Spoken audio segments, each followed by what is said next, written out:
I've been travelling here for 30 years.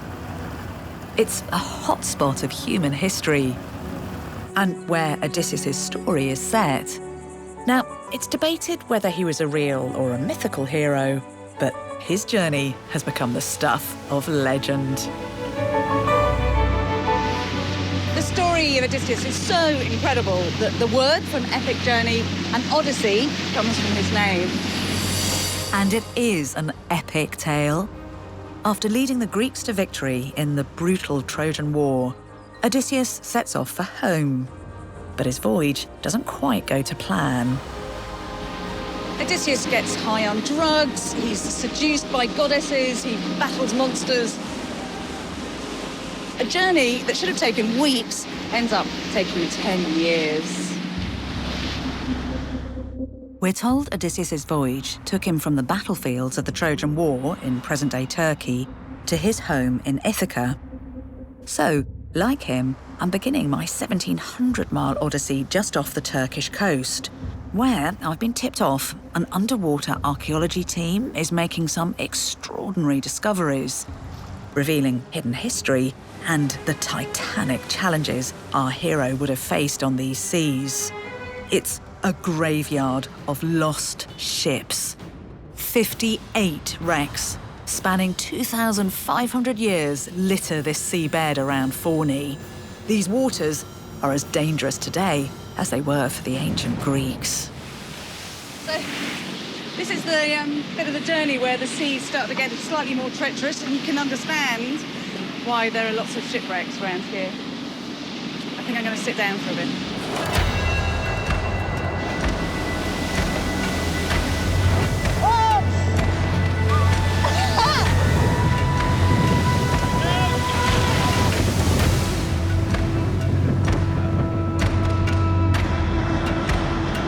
Archaeologist George Koutsouflakis and his underwater cameraman Vasilis are about to explore a wreck that dates back over 1,500 years.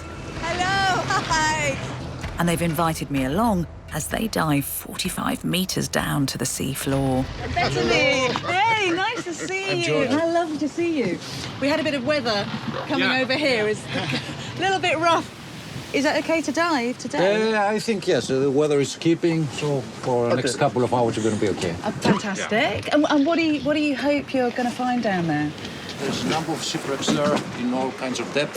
Yeah. And well, the target is to go in a shipwreck in a very good condition. I know there are a lot of wrecks here, but why? You know, why does it happen on this particular stretch? It was a very popular passage for commercial shipping in antiquity. And statistically, you know, a very tiny number had very bad luck. You see, you will understand that as you have named it the White Cave of Death. It's white. Okay, the White Cave of Death. Yes. That sounds like, let's go. George and Vasilis have found what's left of a merchant vessel wrecked over 1,500 years ago. The seabed here is littered with amphorae, huge jars used to ship olive oil, wine, and grain. They are astonishingly well preserved. So this is the main type of amphora you see here that originates from the area of Crimea, Black Sea. So the Black Sea. So we have also some amphoras from Chios.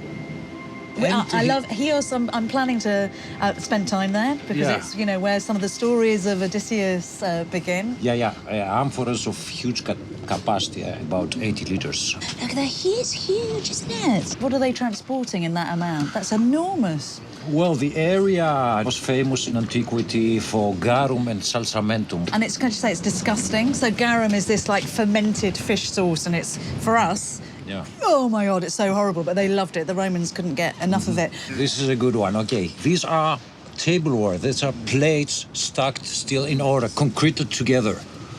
One inside the other. So this is something we see rare in shipwrecks. That's amazing. You can see. Yeah. So it's just like a pile, like a stack of plates from a cafe or something, but still in their original position. God, George, this is so incredible. That's so beautiful to see that, isn't it? Are there any human remains there? Because obviously the sailors would have gone down, most of them would have gone down with the ship. If you excavate the Maybe, wreck, you yes. might have, good possibilities to find also human remains. Yes, yeah. Yeah. But I mean, it makes you, all of this, oh my God, it really makes you respect those sailors and heroes. You know, what you've just done is pretty heroic. But it is, guys. And you think what they were doing 3,000 years ago, I mean, they were good sailors, but they're absolutely up against the elements and whatever the god of the sea throws at them, aren't they? I can't even imagine how they do it. No.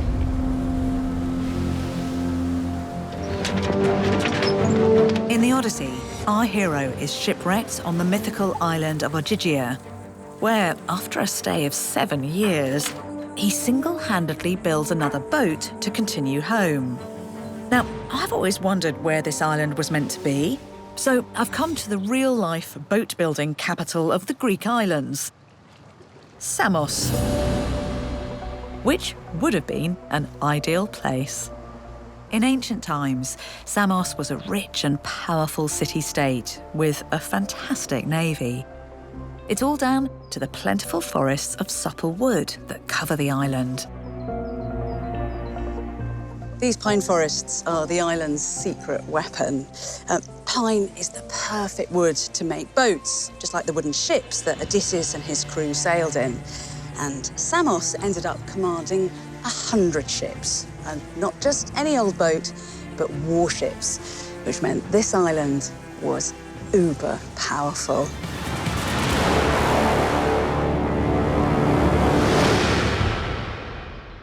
Samos may be able to give you the best wood for your boat, but to really succeed in your journey, Odysseus and the ancient Greeks believed they had to get the blessings of the gods.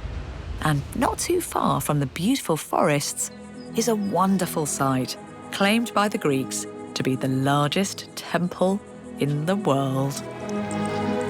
This has to be one of the most romantic places in Greece, and it's got a pretty romantic story attached.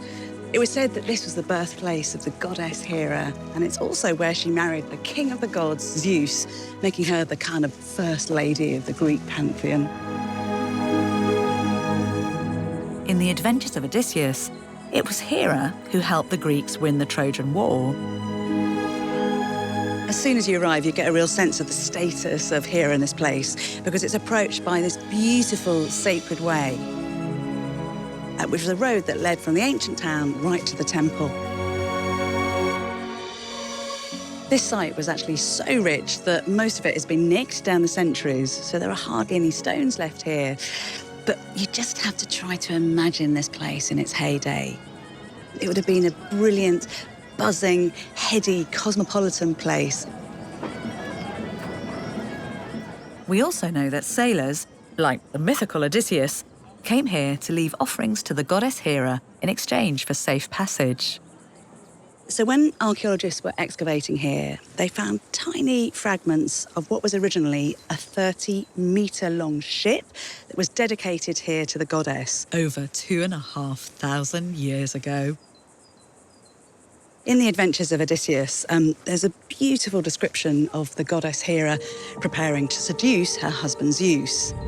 She oils her body with olive oil and kneads her skin with perfume and dresses her hair so it tumbles down in these kind of lustrous tendrils.